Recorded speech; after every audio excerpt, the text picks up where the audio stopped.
Hi, family. As usual, I am very happy to be with you again as we continue our Raw Faith series. And we have another very interesting narrative that demonstrates the principles and one main principle indeed of raw faith. And all of us know this story, but do not let familiarity breed contempt.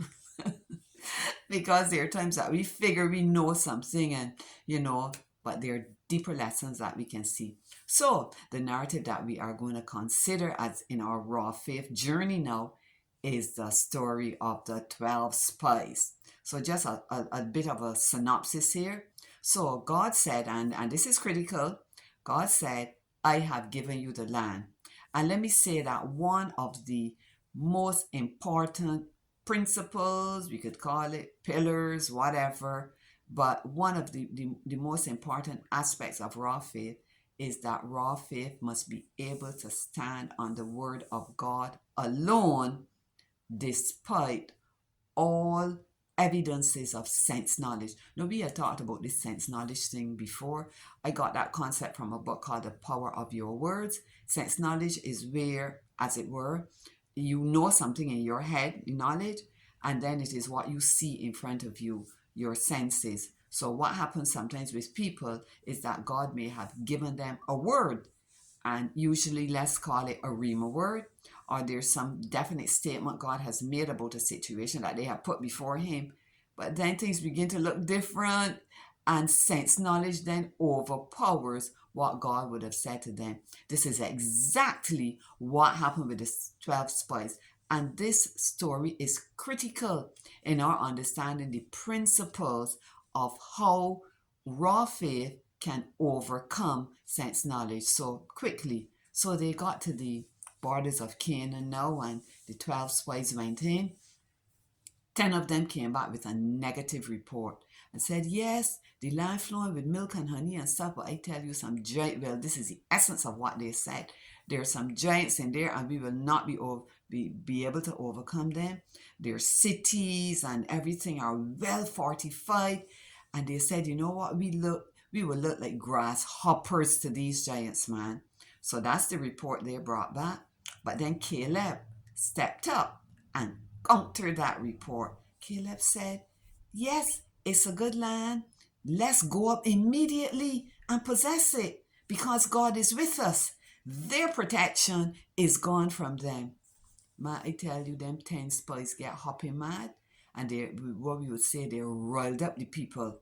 And if I could use Beijing, ruction break out there, man. The people were angry.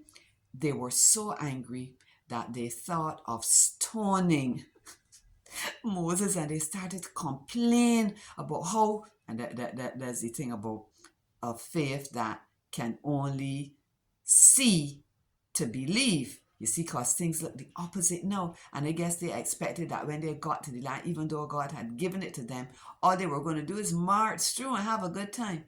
There are times that God may say, I have given you something, but you know what? You can't sit down and fold your arms and just say, oh Lord, give me here, I'm taking it. No, there's something that you've got to do.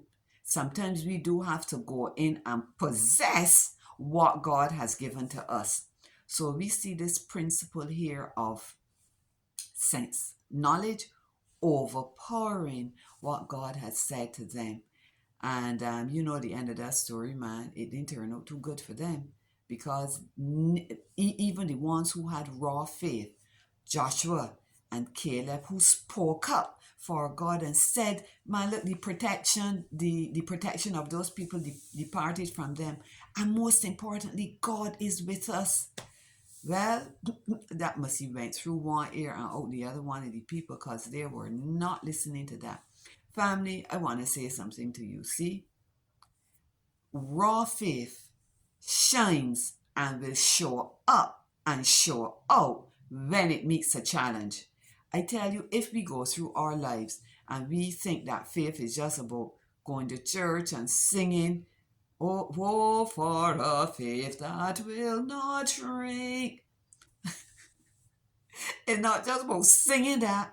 It is about when a situation comes upon us. I check in my time. When a situation comes upon us, that is the time that our faith in God must shine out and show out. So, family, I don't think I finished with this story, man, because there are specific lessons, there are specific inferences we can draw about what raw faith from this story that can help us in our walk with God. And the thing is, one spiritual writer says, we can admire these people with this faith, etc. But then she says, we are to have the same faith. Oopsie. All right, family. Great to be with you. Are you going to come back? Good. I'm looking for you. Bye bye.